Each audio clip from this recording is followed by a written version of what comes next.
កំណត់ឲ្យពួកយើងគឺប្រកាន់ជាគូនិស្ស័យរំលីខិតអ្នកគ្មានមេត្តា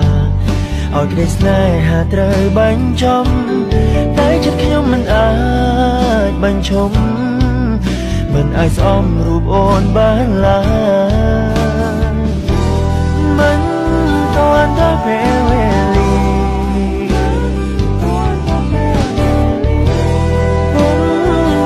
ក៏ចាចេញទៅ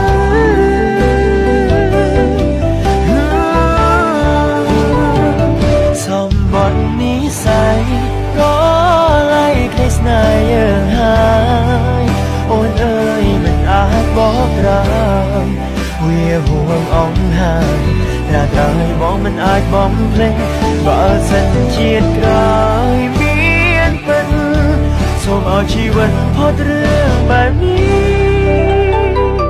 កុំឲ្យជូរចត់ផុតរឿងកំសត់សម្បត្តិនិស្ស័យ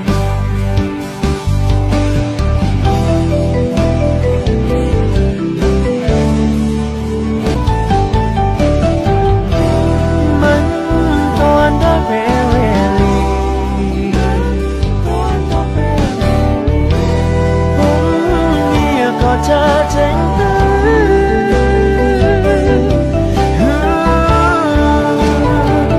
សម្បត្តិនិស្ស័យរឡៃក្តីស្នេហ៍យើងហើយអូនអើយមិនអាចបកក្រោយវាហួងអង្ហើយតែត្រូវបងមិនអាចបំភ្លេចបើសិនជាតិក្រោយមានពិតសូមឲ្យជីវិតផុតរឿងបែបនេះកុំឲ្យជូរចត់ផុតរឿងកំសត់សម្បត្តិនិស្ស័យ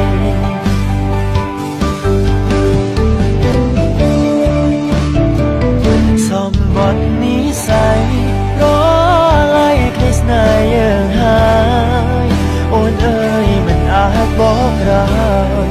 វាហួងអង្ហើយតែត្រូវបងមិនអាចបំភ្លេចបើសិនជាតិក្រោយមានពិតសូមឲ្យជីវិតផុតរឿងបែបនេះកុំឲ្យជូរចត់ផុតរឿងកំសត់សម្បត្តិនិស្ស័យកុំ